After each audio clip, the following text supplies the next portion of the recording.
dịka o si adị n'ala Igbo nwere ọtụtụ ndị pụrụ iche. Igbo nwere ọtụtụ ndị eji eje mba. Igbo bụ ndị Naịjirịa ji na-eme ọnụ na mba ụwa niile. Abịakwa na obodo Anambra, enwe isi obodo a na-akpọ Abagana. Abagana bụ obodo pụrụ iche, obodo ama ama. Dịka n'isi Abagana enwere agadaga nwoke nke ama ama na-akpọ Chief Chris Anyakora, ya bụ Okofia nke atọ na Abagana.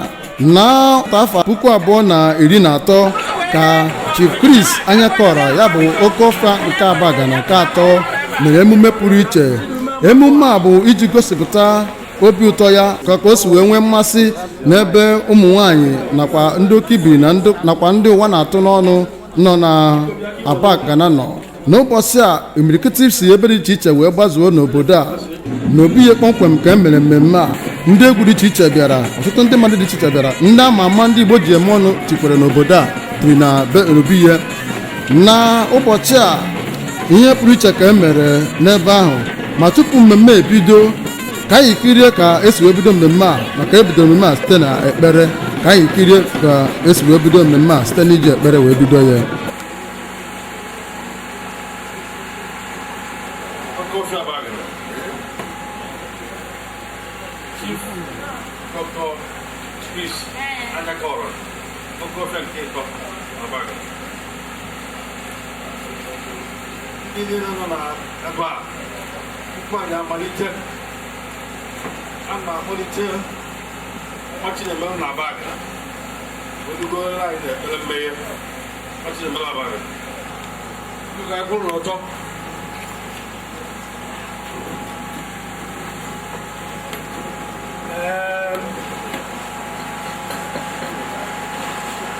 Edura na Okofia afa onye ọbụla nwa etuto ma nne ebe ma nne dị ebe Okofia Abagana Okofia dị pọ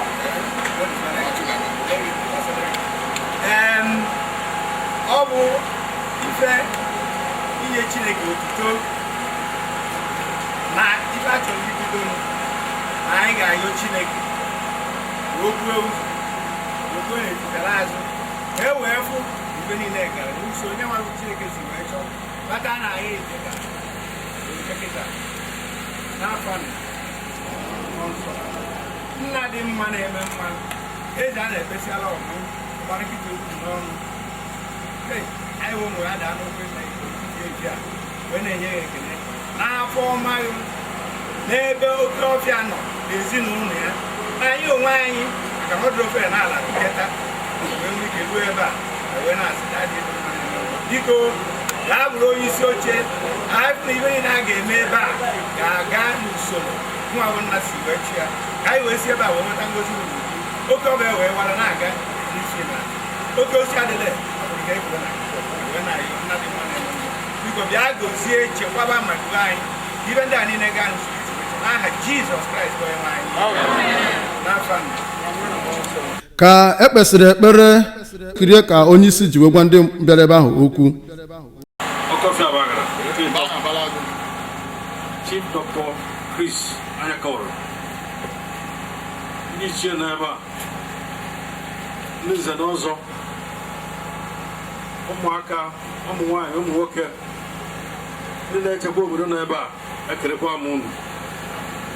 Ife anyị nọ na ya bụ chairman's opening remarks. Tata ụbọchị aṅụrị obodo anyị bụ Abagana. Okofia na-eme ka ife onwe o ji agba Chukwu odibo metụta ndị ụwa na-atụ n'ọnụ ma ndị difa na-anọrọzi ụmụaka na-agụ akwụkwọ. I remember vividly what the MC said, human what? Development. Today is a special day. Okofia has kicked off what I may term Operation Restore Hope.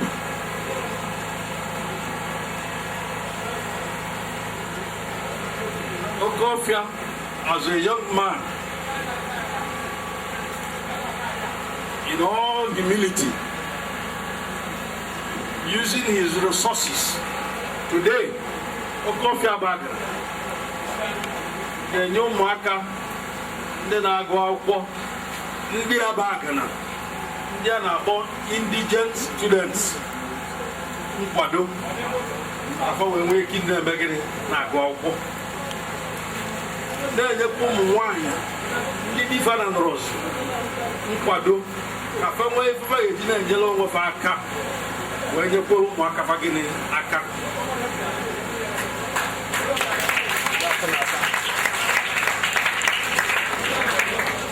I have my greatest respect for Okofia and Case on Abagana. Oftentimes, we hear of one foundation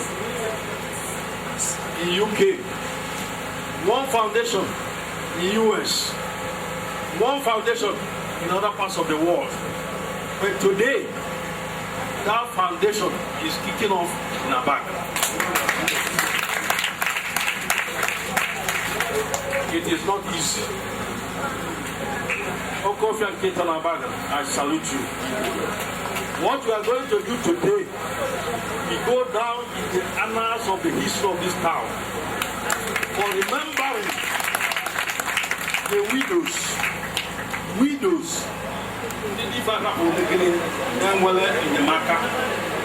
You are remembering them today, 8 August 2013.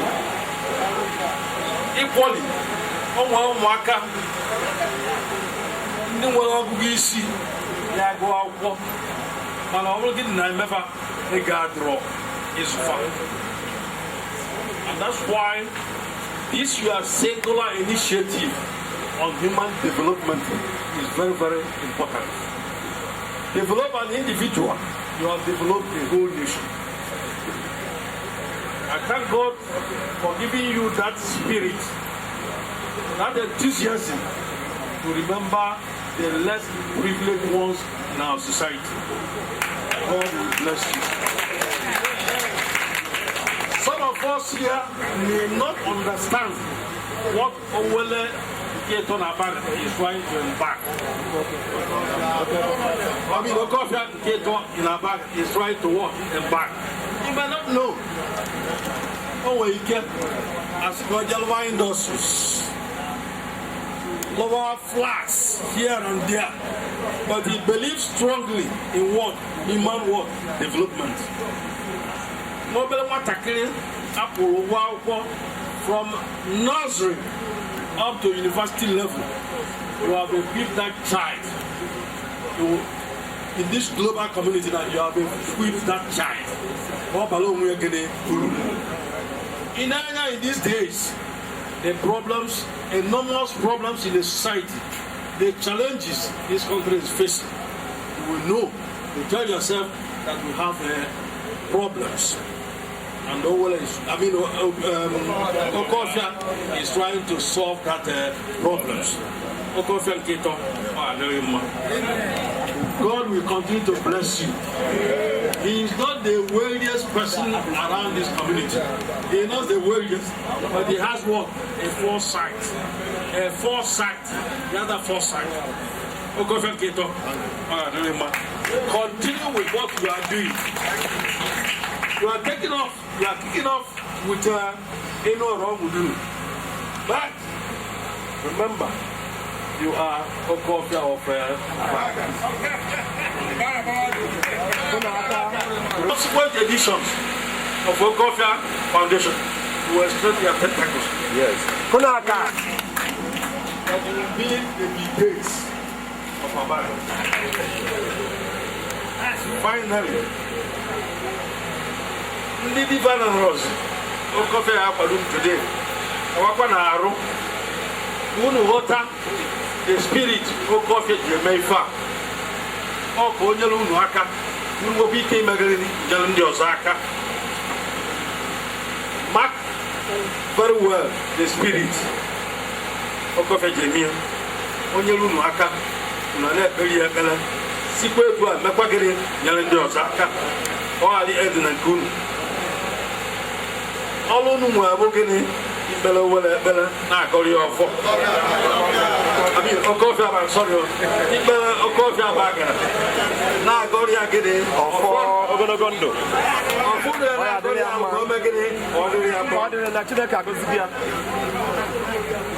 Okofia, working in Arika. Ogologondo. Who goes here? Okay, I go to be again. Oh, no, Okofia. Yellow Mwanya Jadu. Madi Rino. 2013 Arozo Okofia yenye over Ogekonya Nari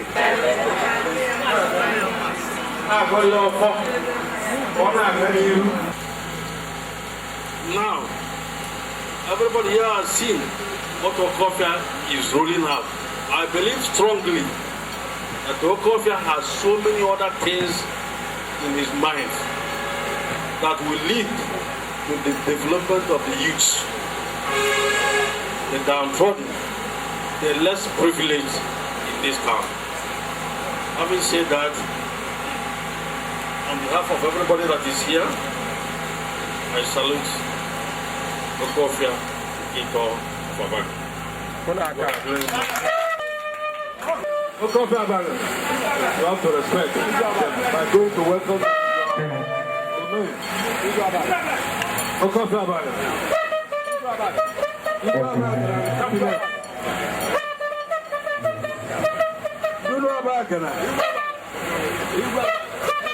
Okofia Abagana.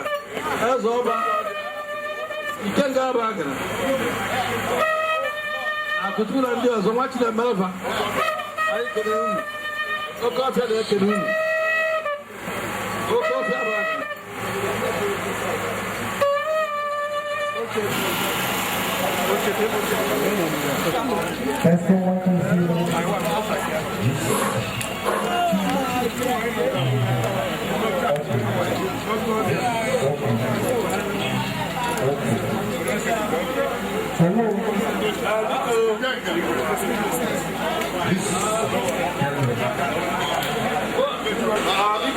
Summary of it some moments ago.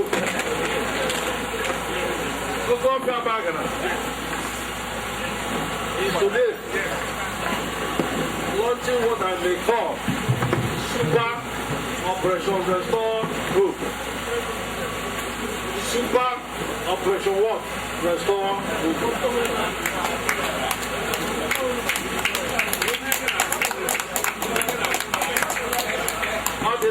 How did Binabo before Okofia the Metaka? Ịkwado ụmụ nwanyị ndị difa na ndọrọchi inyelfe aka afọ wee nwee ike ibido nwa obere ifefe anyị na-eme gịnị na-eme wee na-azụ ụmụ gịnị ụmụaka n'imekwa ụmụaka ndị na-nwere ka ọ rafa ndị nnefe na nnafa na-nwere ka ọ rafa nwee ike ịgụrụ akwụkwọ na-eme gịnị na-aga ọnya ka a chịkọtara ọnụ Nammo Okofia as what? Human what? Development. Human what? Development. All the very, very crucial. So Okofia Foundation. For Nimaya or before Puta in years to come. And how can be great foundation.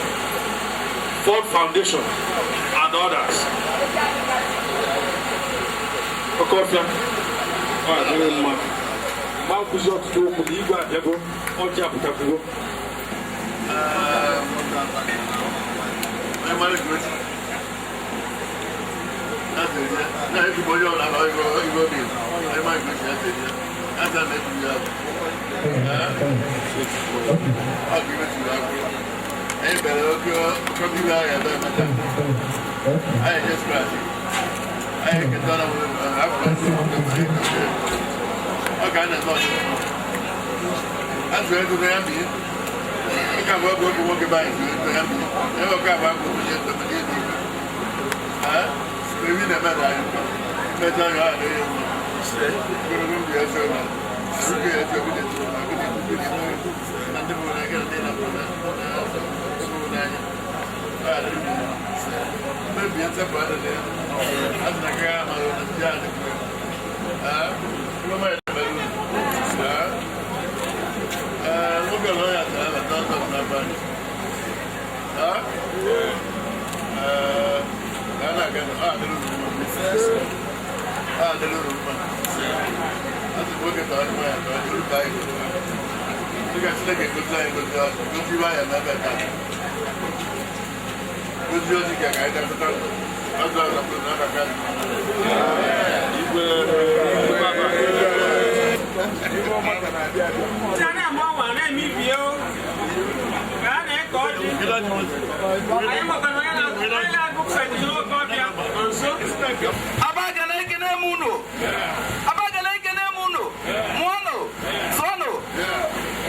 His Royal Highness Abagana Okofia Abagana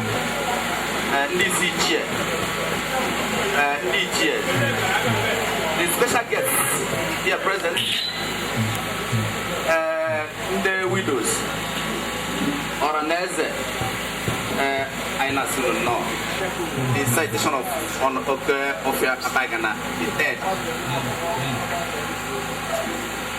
The reason of Okofia, the dead of Abagana, and Eze Ndibo of Lekki, Lagos. Chief Dr. Sir Christopher Go Anyakora, BSc Tech, MSc, PhD, FEAS, FNES, FCPA, FDI, FCIA, FIEX, PHF, ESJ. Dr. Chris Anyakora was born in Abagana in Anyakora local government area. He is the first child of Chief and Mrs. F. Anna Anyakora, Ochiaga Abagana. He is married to Mrs. Mercy Obe Anyakora, Osodieme Ndibo, Lagos State. I'm blessed with 3 children, Dr. Chioma Anyakora, Dr. Soto Chukwu Anyakora, and engineer Jose Anyakora. Chris Anyakora attended St. Michael's Primary School, Abagana, and St. John Primary School, Onitsha, where he obtained his first school living certificate in 1974. He also attended the famous Dennis Memorial Grammar School, DMJS, Onitsha, where he obtained his WAEC in 1979. Chris was employed by the Anambra State Water Corporation as clerical officer from October 1979 to 1981. In June 1981, he had admission to the Federal University of Technology, Owerri. He was admitted to Red Applied Geology and graduated in June 1986 with a BSc Applied Geology degree. He served in the National Youth Service Corps during the 1986-87 service year. After his NYC, he worked with the World Bank Water Project Unit Onitsha. He was given an employment offer by the Metrology Oil Company, Warri, Nigeria, as a mud logger or pressure engineer on May 4, 1988 to 1990. In 1991, he joined MIA Dresser Magoba Company and trained in Houston as a drilling fluid engineer. He was admitted into the Nnamdi Azikiwe University, Oka, in 1993 for an MSc degree in petroleum geology, which he backed in August 1995. While working as a consultant, he obtained his PhD in petroleum geology in 2007, also from the Nnamdi Azikiwe University, Oka. He has worked with several oil companies in Nigeria as a senior drilling fluid consultant between 1996 and 1997. He joined the Slovak Oil Company in 1997 as a drilling fluid engineer. In 1999, he was employed by Shell Petroleum Development Company, Nigeria Limited, where he held several positions such as production geologist, operation geologist, and well engineer. Dr. Chris Anyakora left Shell in 2005 to become a petroleum engineering consultant and worked in several countries, including Liberia, Belgium, Spain, USA, Argentina, Netherlands, UK, and Congo. Dr. Chris Anyakora has won several academic awards from his primary school years through his university years. Chris has authored and co-authored several technical books, papers on the petroleum industry. His team drilled the first horizontal well in Africa. a passion for uplifting the poor, he has scholarship schemes for indigent students in post-primary schools. Chris has sit in several schools and encouraged sporting activities among youth by supporting football tournaments. He is a very active member of the Rotary Club. He is a member of the Knight of St. John International KSJ. He is a very active member of the following professional associations: the Society of Petroleum Engineers, SPE, American Association of Petroleum Geologists, APPG, National Association of Petroleum Exploration, NAPE, London Geological Society, LSJ, American Association of Drilling Engineers, AADE. Also, member of the following organization: Aka Ikenga Ohaneze Ndibo, Lagos. High Chief in Lagos State, Okofia Ndibo, Lagos State. As Ndibo Leke, Lagos nominee. Ozo Dunu Umuduna Abagana. Ozo Deleko Umuduna Abagana. If my age grade Abagana.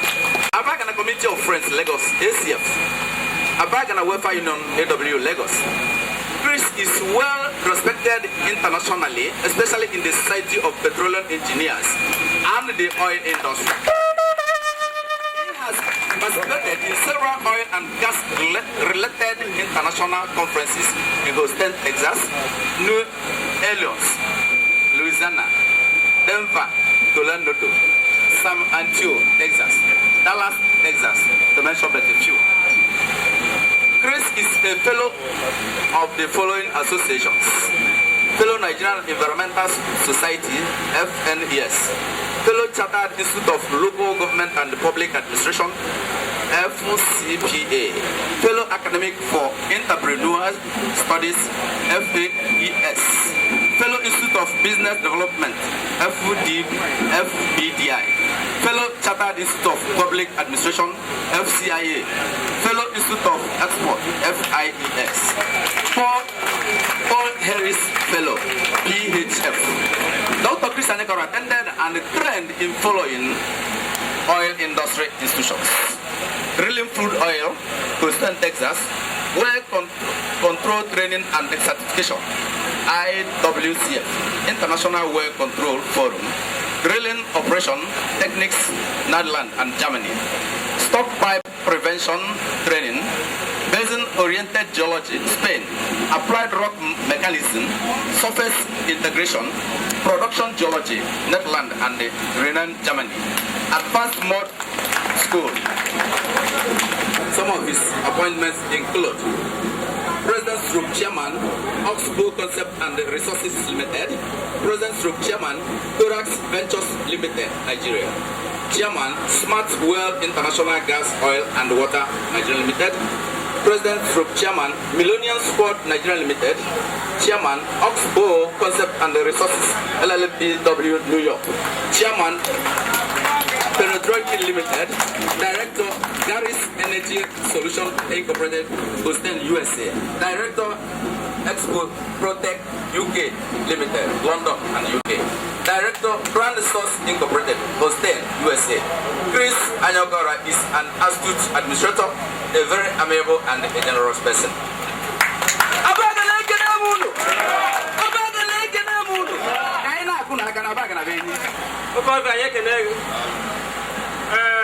I know now different can I say citation. Dear Nora, Omodo, and the open is Alon or in there. Omawaya, man of Mao, Alon or Big Donor. That's a go down our watch. I was in my watching my cat. This woman development, over and over there, what they do. No, now, Okofia, or contribute to his own program. They were not to look over dying. Oh, wow. The life is service. They call for service. They like I serve while you are immediate family. They like I serve our church. They like I serve Ogodo. More work of is to bring serve our back. And I will continue to serve our back and work for progress of our back. I will change the process. And I will continue to work with you, leave the bag together.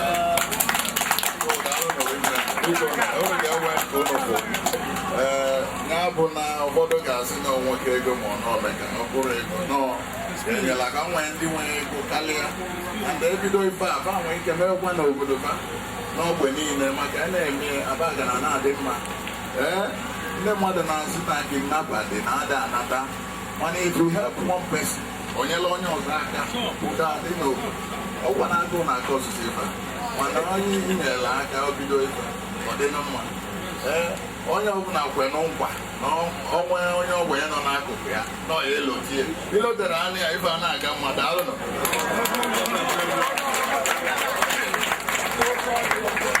Okofia nke ịtọ na Abagana ọrọreze nọ ebe a ụmụ anụgo ife Okofia otegwanụ tata 8 August 2013 ọsọ Okofia na Awaji we roll out Human Development Initiative. It's not easy. You go Abagana. I'm going to live on problem. Huh? MC. Second pede. Maka anyị wee na ụmụaka anyị wee kịta na ụgwọ na-agụsị na adị ịkọkwa.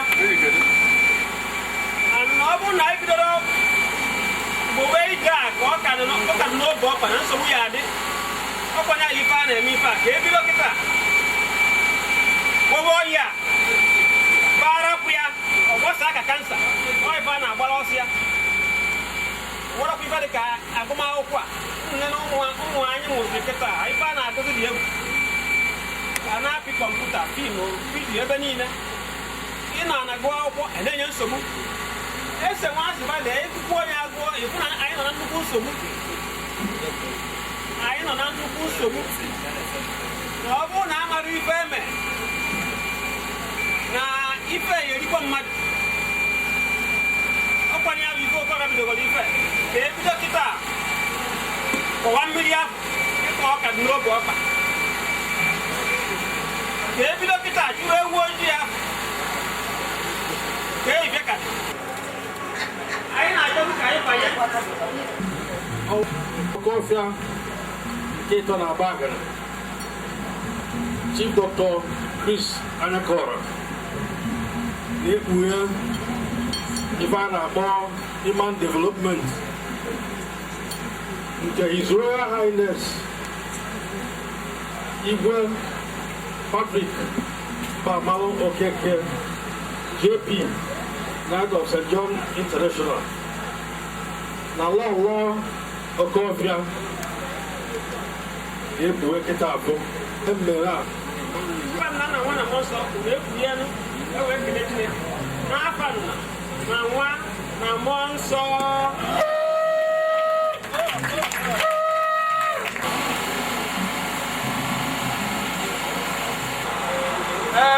ụnụ mfe ife ekwunye bụ kịta ọ ife eji asị na ese tiko de bọọlụ roli na asịgosi gawa n'ihu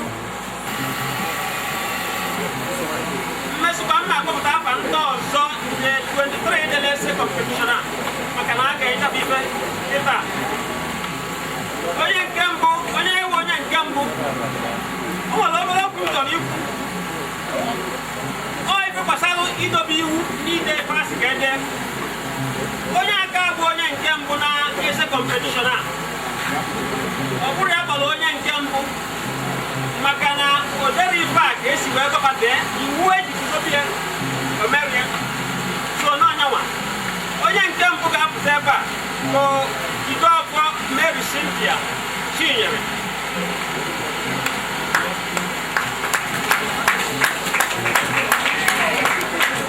ọ na-eje akwụkwọ na St. John of God Ọka aka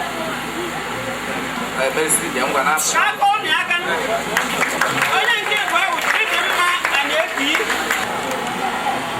ndị a nwetara enyemaka n'aka Okofia nke ịtọ Abagana unu bịagodu Jideọfọ Mary Cynthia Chinenye St. John of God Secondary School Ọka ebe ekene Okofia general certificate n'aka lọlọ.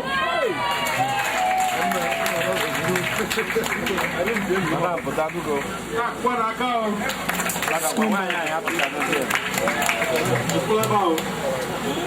Adeki Chidimma, laureate of Special Science School, Adams. Adeki Chidimma, Anyakora Okofia.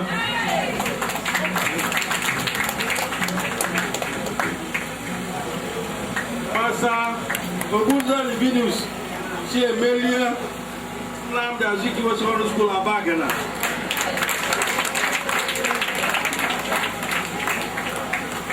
Master Ibuku, Divine Mary Osia, Bishop Church International School, Enugu.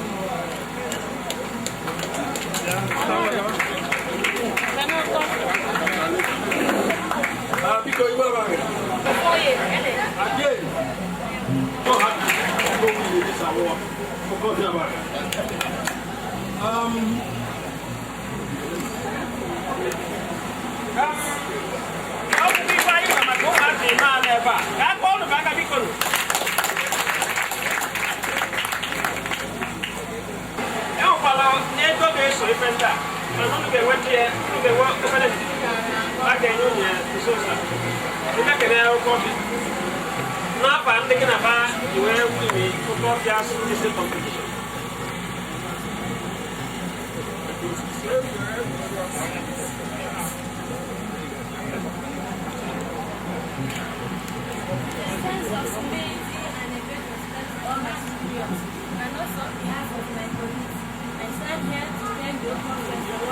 Words cannot express our profound gratitude and appreciation.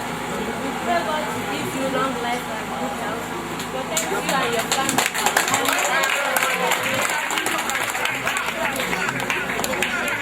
And may He multiply always for all that is good. Thank you.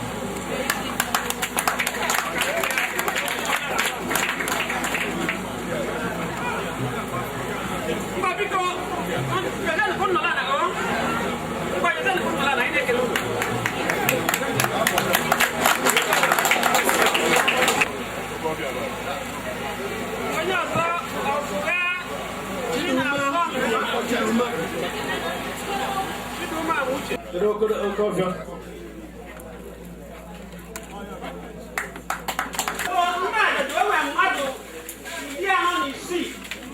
ka nke a gasịrị ewere akpọpụtara ụmụ nwanyị ajadu dịka o si wee kwuo ememme a bụ iji wee kwado ụmụ nwanyị ajadu ndị ụwa na-atụ n'ọnụ. Onye ọzọ Mrs. Justina Ogudebe.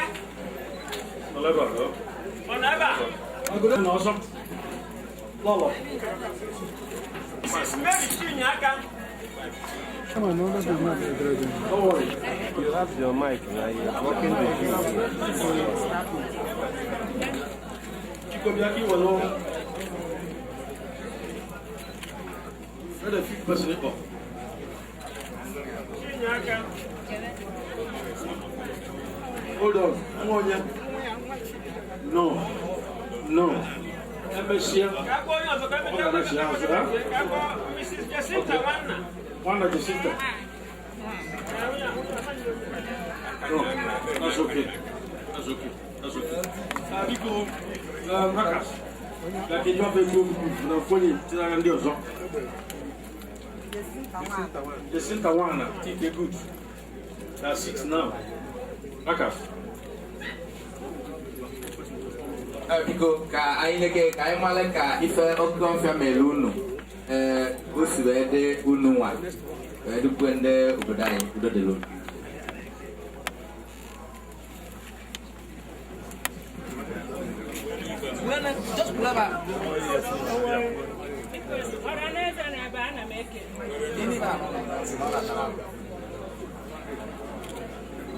Ọhaneze n'ebe ana m ekele igwe na ndị kabinet ya biko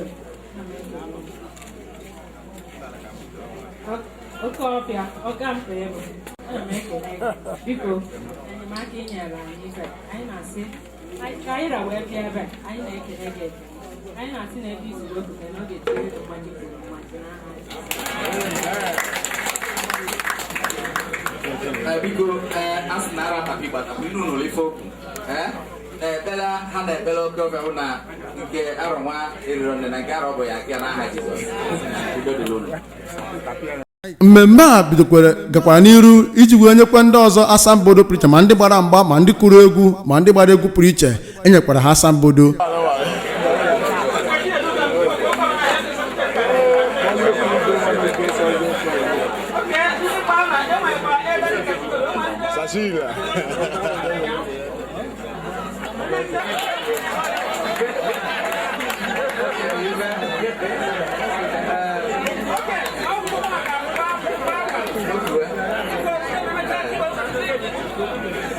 Dancing competition. Igbo eze etiti Dance. the third group Dance group.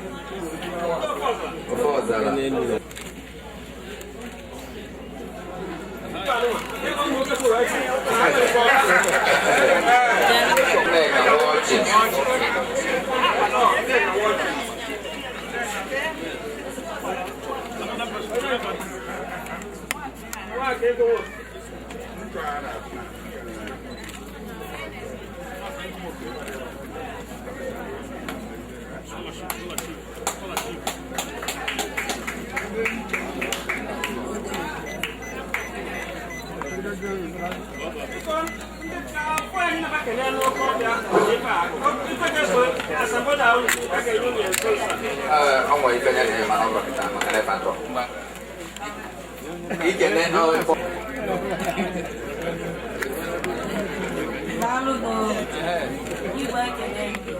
Okofia by Lord na ndị Igwe cabinet obi nkosa aṅụrị na-ekwu n'iru unu n'ụlọ ahụ wee na-ekele Chineke n'isi Okofia bụ di wee sị ka Chineke mee ka o si n'ike n'abalị ike dịka ọ malitere njem a na Chineke ga-edebe ya ndụ orube n'isi.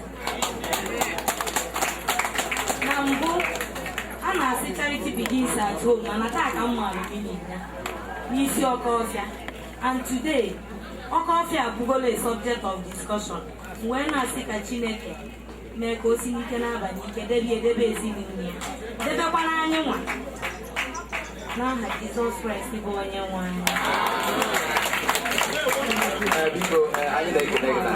ndị nwe obodo ya bụ n'ụzọ nwee benefit of hindsight. Amala ife a na-ekwu ala abịala na ọ dị unu na o nwere ka o si wee dị.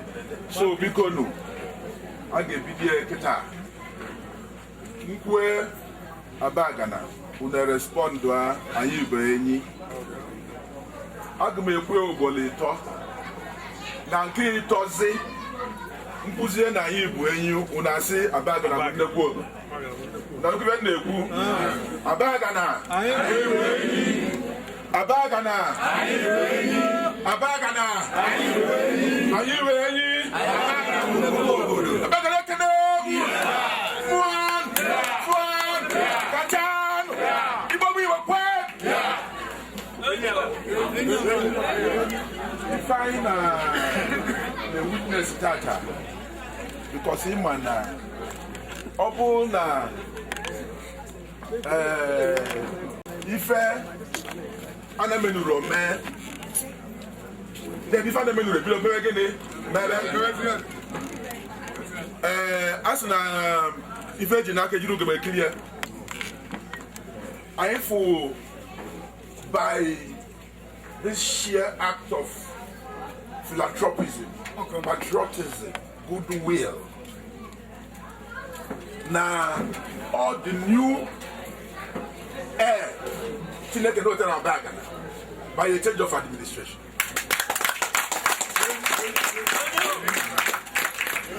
And we're men and women of goodwill over there. But now, when I'm even out of my when you open a banner shell, not the low way. But now, Dr. Chris Anyakora has Obugom Manabia.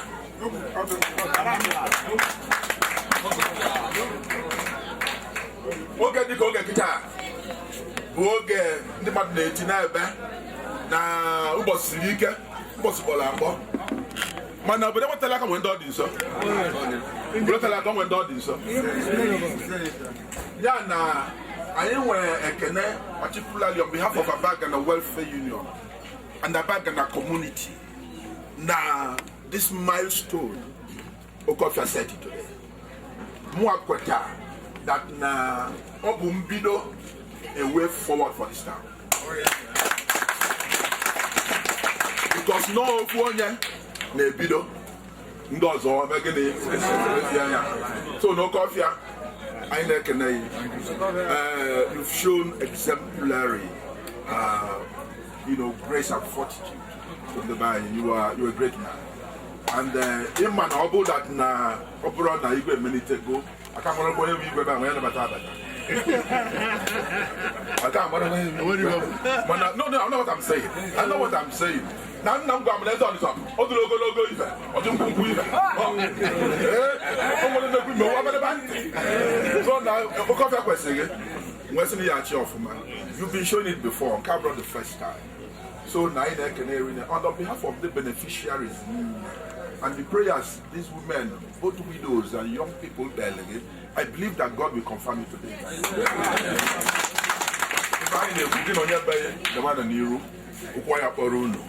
He who gives receives. You want to go for Bible that a liberal heart shall be made fat. Your case will not be different.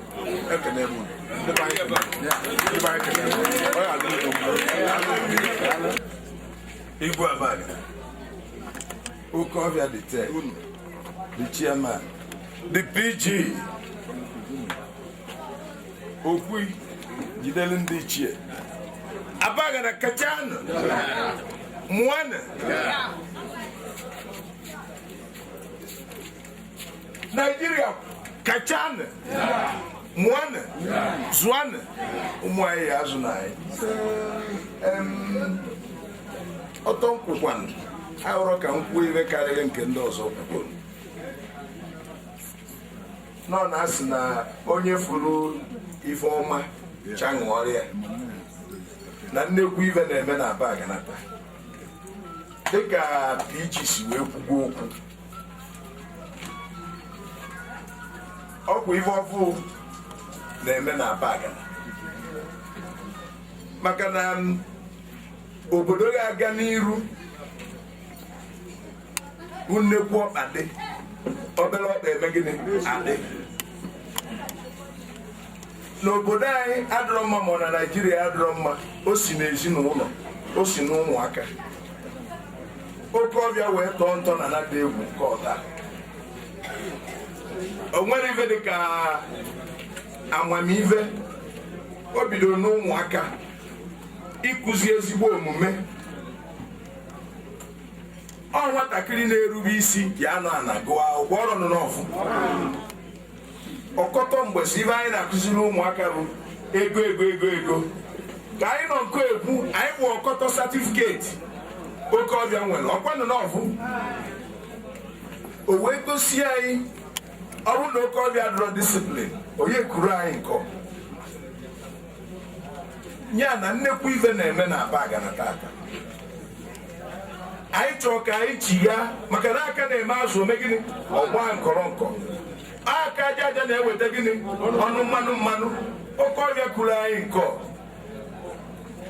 ọ aka aja ya mere na anyị nọ nkọ o wee na-akụziri ọkọta ụmụaka nọ nkọ ka anyị manụ na onye ruo ome gịnị orie wee si Okofia asị m anakụrụ nwa ọjị ya eruru ya n'ike n'ọgbọ niile Chukwu na-eku ndị ya arụrụ ya ọrụ onye okwere ikwere ana okeghe ekike ọ na-eke ndị na-ejeri ozi oke gwekwanụghị ya awaba na ọ ga-adịrị gị mma wee na-ayọ ka anyị ra n'ọrụ nke ọrụ ndị Abagana PG ekwugo okwu mmiri si n'isi doro ome gịnị odoro gbadaba ma o si n'isi gbarụọ ịma na nsogbu dị na-ekwa igwe Abagana nkọ na-PG nkọ Abagana ezugbokwanụ ndị ndu anya ma efu ụzọ ma obodo nwere ha ndị ajọ ndu ịma na nsogbu dị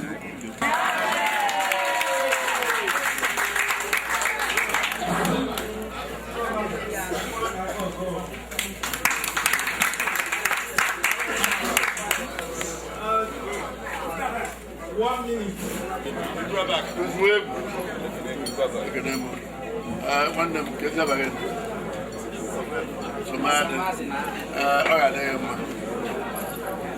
oh, what even man? I will be back and get down here tonight. But I won't do that about it. And then when he ain't, the mechanic, I run back out his shoe for that bag. They're back in the way. That would be 8. Monday to the way we'll be my guy. Not going. I won't forget. People by Juliaco, I didn't like it. Think I president. You are the equipment, but you are the good people get over. I'm going to have even. Oh, again, I got the president. Na boss. What game is it? No, this is another. You must get that. One of the poor. You bad woman. That bag there. You are the poor. No, can you go in there? I'm not going to go ahead. Okay, I'm going to get on a bag. You may be done. You really need a weapon here. You will see me and Yagan. They are looking at me. Oh, my God. Come away, I go. Magic room, magic. You know, I'm not here to know. I never knew that we could. How can I back? I'm like president. I get out of the but I don't know my university. I can get to look, we will go. Abagana!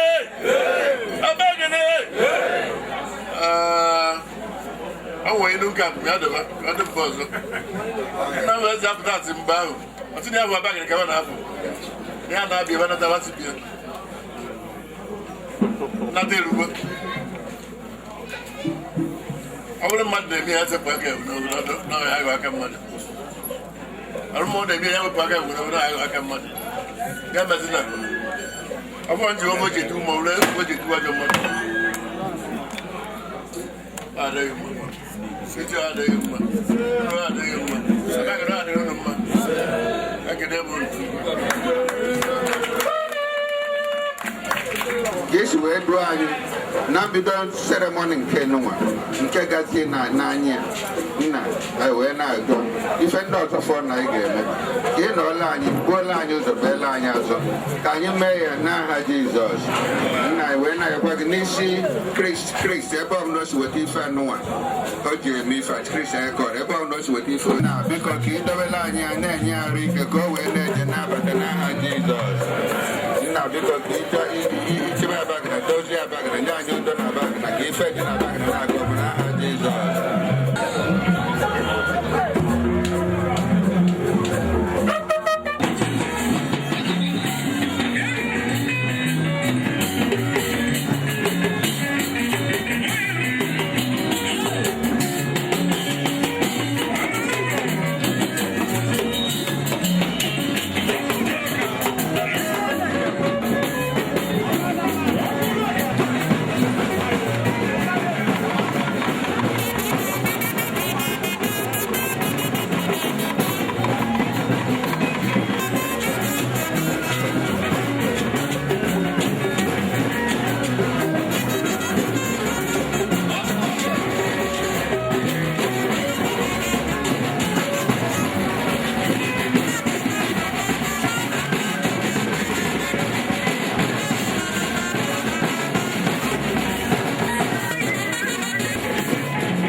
Kpakpando jiri n'iru iji wee gbaa ndị mmadụ ajụjụ ọnụ dịka mmemme a si wee gaa.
Dr. Chris Anyakora, who the chief host,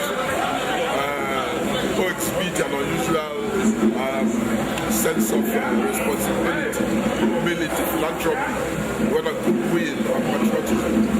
Obu ifacho kane meno obodo igani iru bụ ndị bụ obodo ịpụta mekọ obodo gani iru obodo amaghị no less ma ndị mmadụ mekọgara obodo gani. And today Chris Anyakora never a pathfinder, you know, if I should have gani. I am very happy, I am very pleased, I am grateful to God for today. N'ụbọchị a kwa Kpakpando jekwa n'iru ịjụ osodieme nke Chris Anyakora ajụjụ ka anyị kirie ihe o kwuru maka mmemme a nakwa ka o si wee dị ya n'obi.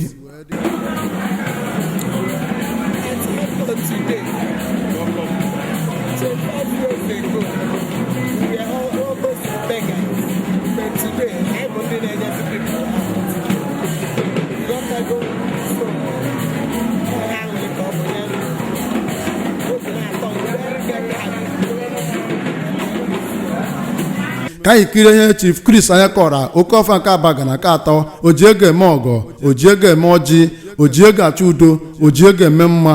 Ka anyị kirie ihe o kwuru.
na-agbapụ n'ala Igbo mgbe a na-agbapụ n'ala Igbo nchọrọkọta ya na-azụ azụ igwe egwu traditional dance cultural dance ọnya ka egwu wee sị ya kwado ife a agbalụ mgbe ndị okenye kwara ụmụ ndị ikolobịa kwa ka anyị kọọ lightweight na heavyweight agbasi anya wee wụrụ ụmụ ife a ife ga na-akwado ụmụazị kwado ụmụ ikolobịa mee ka obi ha pụọ n'ajọ ife ife a na-abụ na kidnapping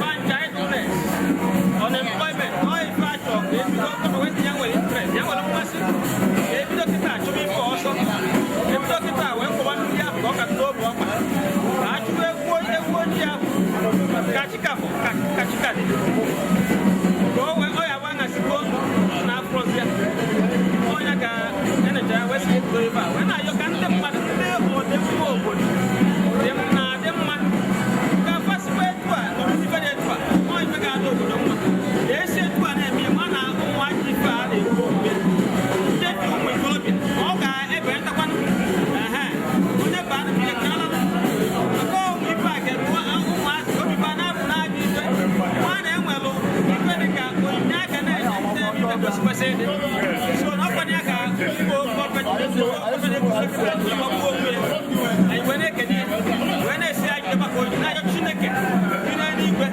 ka ọ na-enyekwu ya nkwado na-emekwa ka akụrụ bi o ji eme ife dị etu a ka ọ na-abawanye ka ọ na-enwe ndụ maka na onye na-enye ka Chineke na-enye.